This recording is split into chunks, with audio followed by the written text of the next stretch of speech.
Hey everyone, welcome to another round of My Patriot Report Live. I'm Ratwan Hill, and I'm with Mr. Walter Cotton the third. Mr. Cotton, how you doing this lovely Wednesday? I Or the am third? well. If I was any better, there would have to be two of me today. Yes, sir. Hey, two or more. That's hey. So Wait a minute now. we You talk. just snuck that in there. Like there was a rule of two reference I think I heard there. Two or more, I thought I heard you say. Yeah. Uh, so today I want to talk about. Well, first, previously we was talking about VSOs and you taking on the role as the president of the elite SDVOSB network. And as I was thinking, a question popped up in my mind.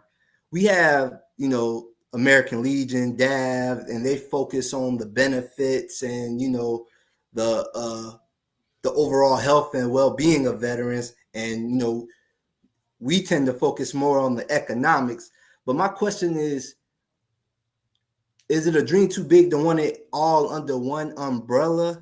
Is that part of your bigger vision, or is that something that we could do? Is put everything under one umbrella and making it a nationwide veteran service organization holistically? Okay, so let me see if I can frame the question so that I'm accurately understanding the question that you're asking, and I believe that you're talking about the veteran service organizations and being able to take all of the needs of the veteran community and just centralize those under one belly button to push. Like for example, and I'm not picking on them, but they tend to be the 800-pound gorilla in the room, the American Legion, right? We take everything and put it under one organization. The answer to that question, in my opinion, is that there are certain areas of needs that we have as veterans that have proven to be so specialized that they don't fit under the generalization umbrella, right? They don't fit under the roof of generalization.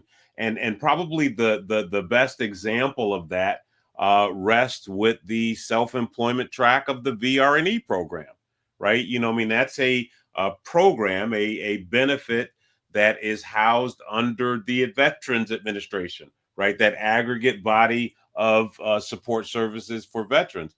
But it is a program that is woefully underutilized, right? And in a season like the one that we have, where we have a need for our veterans to help us reshore manufacturing. I mean, the citizen soldiers need our patriots to come back into service, and entrepreneurialism is a path. To have that path not matured, right? To have that path not available to us is an example of why centralization doesn't work. There are specialty needs that require us to have specialized providers, specialized performers in those areas. And so I'm actually right now tilting towards a windmill that says we need to de-aggregate some of these functions, right? We don't need them aggregated because the aggregation has proved to be a challenge for us, right? And why do I say the aggregation has proved to be a challenge for us? Well, I look at the net output, right? And the net output, in my opinion, is measured in epidemics, right? And what kind of an epidemic do we have in our community that is most notable? No, it's not the number of veterans that are jumping over the entrepreneurial line, right? That are skipping the entrepreneurial curve, right? The epidemic that we have in our community is 22 veterans a day still right now on average committing suicide. And we're talking about life, right? We're talking about that one thing that no amount of human ingenuity can replace. And so, measuring these things in epidemics, our current system is questionable because it's producing that kind of an outcome. Mm-hmm.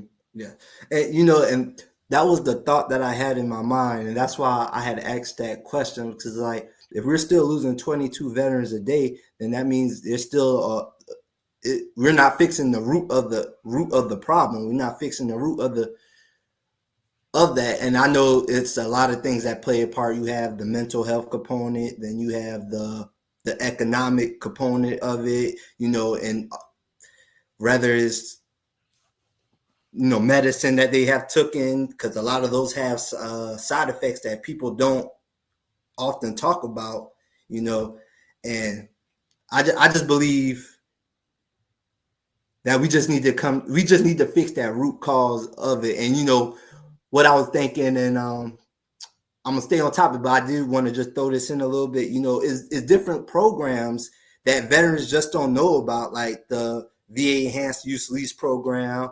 There's veteran villages. There's so many different things out here and mechanisms, and there's so many different nonprofit organizations out there, but we're not getting down to the root cause of the issue.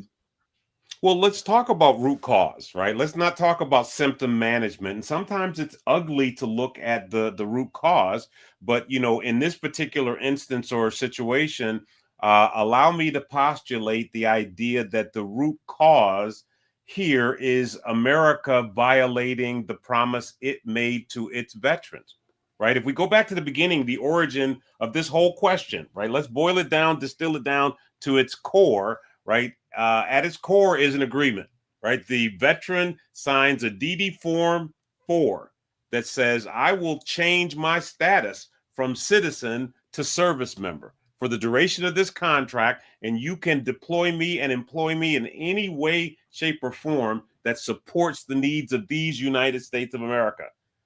And we raise our hand, put our hand over our heart, and we sign up for that particular agreement. America signs up for the other side of that agreement. And it says to us servicemen and women, once you have discharged your mission and you come back, we will care for him and her who bore the battle, right? We will make sure that you have liberal access to the American dream. We'll make sure that you have liberal access to the educational solutions to produce the retooling that you need to be, most viable in this environment. Well, our servicemen and women have consistently discharged their side of the equation. America, look yourself in the mirror and ask the question whether or not we as a nation are fulfilling our side of the obligation when we have the kind of epidemic and suicide that we're experiencing. I humbly submit that the answer is no. And as long as that situation exists, we need to leave no stone unturned to correct it, because the truth of the matter is that existence makes America less safe. How does it make America less safe, you ask? Well, allow me to explain it to you this way. And I'm not sure who said it, so Google this one. But one of our forefathers said that the rate at which future generations will serve in the defense of this nation is directly and proportionally tied to how they've seen past generations being treated. So if we're having a problem recruiting members for our armed forces, folks, all we got to do is look back to the root cause issues, right? The root cause issue is that the pride of service, the esprit de corps that comes from, putting on that uniform. And you see my chest stick out when I say that. It sticks out because when I put on that uniform, that's the kind of energy that was motivated in me. It's that type of inspiration, that type of esprit de corps we lose when a veteran takes his or her life in these United States of America. So at the end of the day, I think that looking at root cause management as opposed to symptom management causes us to say, hey, let's pull the alarm, right? We're at DEFCON 12, right? Until we solve this problem. And anybody that's a part of the existing systems that's comfortable needs to be looked at with a jaundiced eye.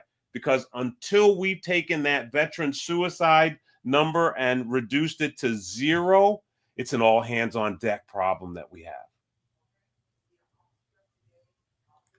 Indeed, indeed, yeah, yeah. We definitely need some healing in that area, but we are taking the first step. We're taking the initiative. What we're doing uh, on the economic side, and try and look, not trying, but we are providing relief on that end and providing generational wealth, and that hopefully decreases that number a little bit. Like you said, we need all of us. I want to dovetail on something that you said there, because you used the word hope, right?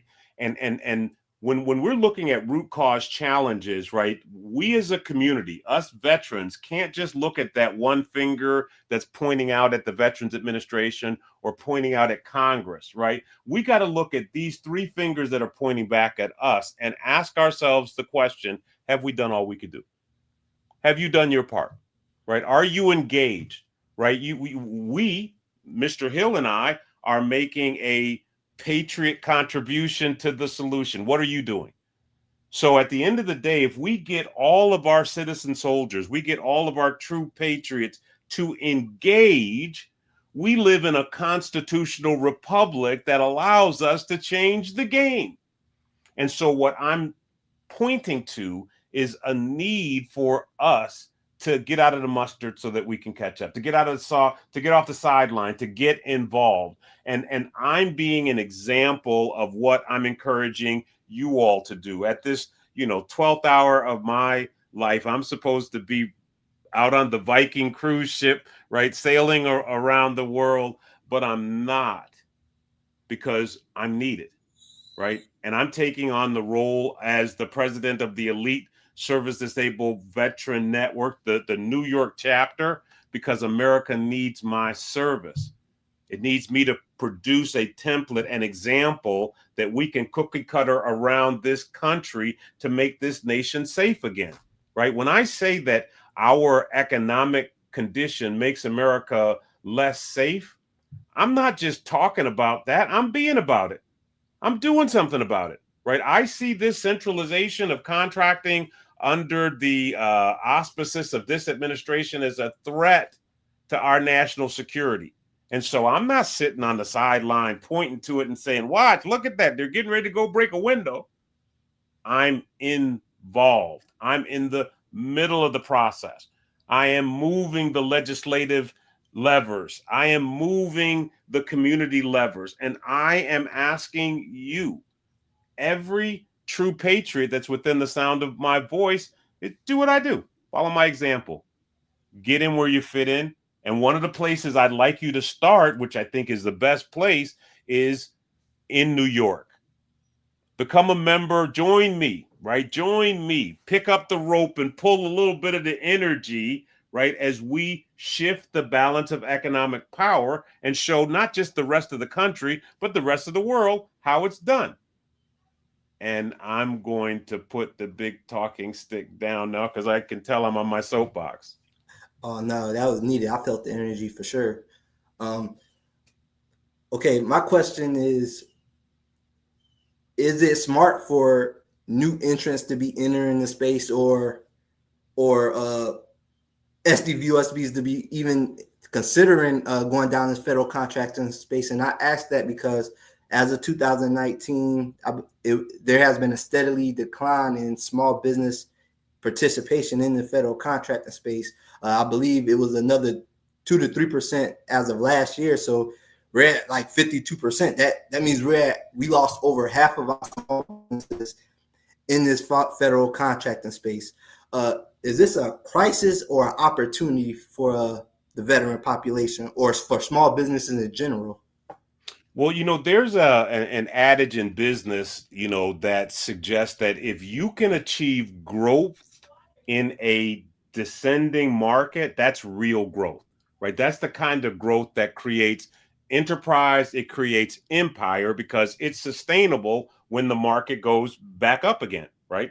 And so in this particular challenged economy that we're in, right, where America's not making anything, and we're not exactly the darling of the world. Yes is the answer to the question in terms of whether or not government contracting represents an attractive consideration. And why would I say yes? The reason that I would say yes is because you're talking about the largest single customer in North America, right? The federal government is the largest single customer in North America that year in and year out spends about $500 billion to support the mission, right? So what you have there are the ingredients for entrepreneurial success, right? You have a demand signal and a customer with money in his or her pocket to spend. For the veteran, if you're paying attention to the movement of the cheese and the tea leaves, this is an ideal season for you because a lot of the policies and procedures, right, on the ethnic side of the acquisition equation have taken the value that you own as a disabled veteran and it's moved it to the top of the pecking order. So as they've taken the ethnic contracting opportunities out of the game, as they've looked at things like the 8A program and some of the potential fraud, waste, and abuse that's happening over there, and they've brought that into the focus, that's taken you as disabled veterans and that's brought you to the top of the pecking order. So if you were ever going to look at an entrepreneurial entry point, this is it. You own a huge legislated advantage in contracting, and the only thing that you need in order to take full advantage of it is to get your feces amalgamated and acquire the know-how necessary to employ your rights under settled law. So the answer very simply is this. Mr. Hill talked about the government concerned about the 48% reduction that it's experiencing in available small businesses. That's happened over the last decade.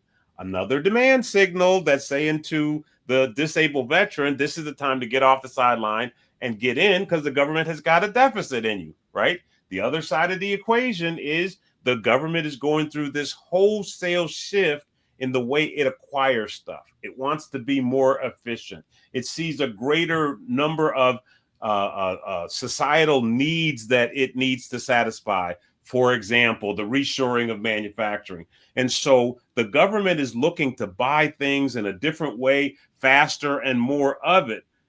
And you as a disabled veteran, soon veteran, because I'm working on some legislation that's going to help them, have a legislated advantage. If you've never heard me say anything, hear me say this loud and clear. Now is your season to be looking at government contracting seriously. What holds most veteran-owned businesses back in this space? Like, what's holding them back? What's holding them back is systemic. It's in the system. And I'm not saying anything disparaging. So if you are a part of the GovCon ecosystem, right, please, don't take this personal. But I also heard that if you throw a rock into a pack of dogs, the one that hollers is the one that you hit. And so the answer to the question is that many of them are being held back because of a lack of know-how, right? They're out there searching for that lane of success, right? And they're making the investment necessary in their dream, but they get caught up in this cottage industry of opportunism that exploits small disadvantaged businesses, and disabled veterans and veterans are just the new kids on the block, right? So they get caught up in that cycle of opportunism, that cycle of exploitation, rent a vet, yada, yada, yada, and they get spit out on the other side as a tired or broken small business without success. Whereas those that actually run into organizations or individuals like myself, right, and they get the right-minded understanding of how you tackle the government contracting space, those people have success and they go off to, invite me on world cruises, right, to reward me for the stuff that I've done for them. So the answer to the question is that the reason that most veterans are not maximizing this opportunity is systematic. It's not because they don't want to, it's because the systems that are designed to facilitate their success are missing the mark. they're underperforming.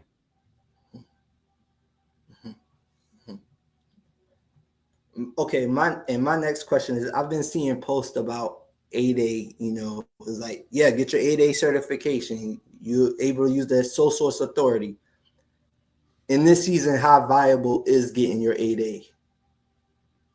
Well, not only in this season, but in the past season, 8A had grown out of favor, right? And the only reason the 8A program was in favor was because of speed, right? The contracting officers had a vehicle that they could deploy an award under and not worry about any protest blowback because of speed and the lack of needing to advertise it, right? Well, over the years, both the users of the program, and we're talking about the program managers and the agencies, have grown uncomfortable with the operation of the program. And some of the rigidity in the program also created a problem, right? And what I mean by rigidity, in yesterday's environment, if you awarded a contract within the 8A program, it had to stay in the 8A program. And so a lot of contracting officers had challenging discussions with program managers who got burned because their favorite son graduated out of the program and the stuff that was left in the program couldn't do the job.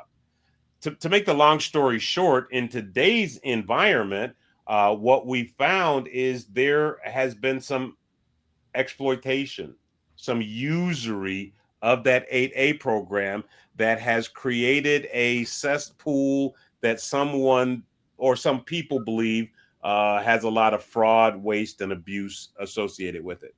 And so as a result of that, for the first time in that program's history, someone's doing an audit of it. And what is going to happen, and this is an educated statement, you can take this one to the bank.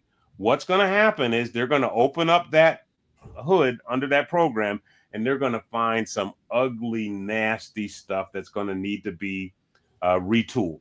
And so if I'm a small disadvantaged business, I'm a minority, I'm one of the people that can qualify for that program, I don't know how aggressive I'd be about jumping into that program because in the near term, that program is going to become toxic. It's going to become persona non grata.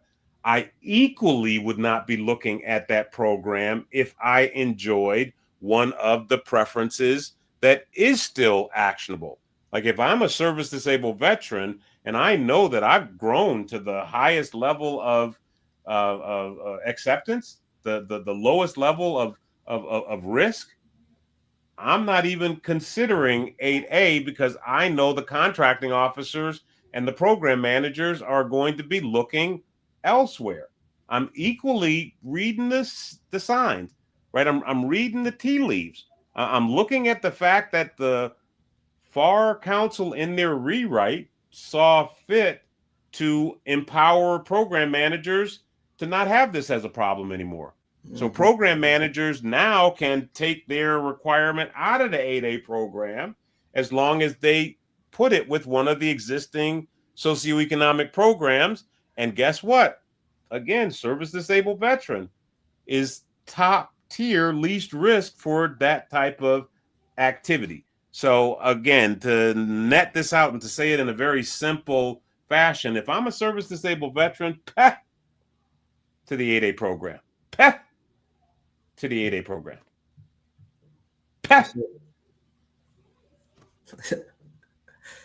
Yeah. And okay, and that's a good lead to my next question. What are the biggest procurement shifts for SDVOSBs? Is it the FAR rewrite allowing the contracting officers to be able to remove contracts out of the 8A program? Is it the Rule of Two becoming mandatory? Is it the veteran-owned small business goal standard program within the DoD? Which is the biggest shift that matters the most to SDVOSBs, or provide them the best incentive?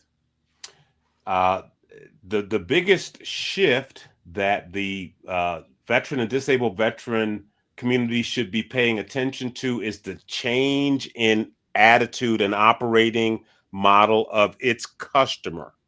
And its customer in this particular instance is the federal government, which historically has been a large business centric buyer, right? They've always operated from that premise. Nobody ever got fired for buying from IBM, right?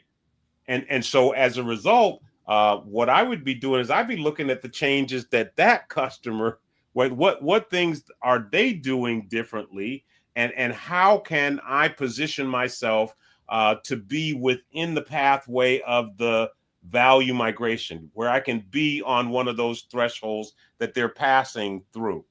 Taking those two things that I just described in concert, my customer is large business centric and they're changing in a direction. What I'm asking myself the question is, how do I put myself in a position to be optimally viable? And the answer to that question, let me just throw it out. And I said it before, and I'll keep saying it until you get it. The best thing you can do is learn how to become a bigger small business. If your customer is large business centric, they have a lot of contracts that are moving in this season. If you learn how to become a bigger service disabled veteran owned small business, you're going to have the kind of net that's needed at the threshold to catch the opportunities that are moving through the system.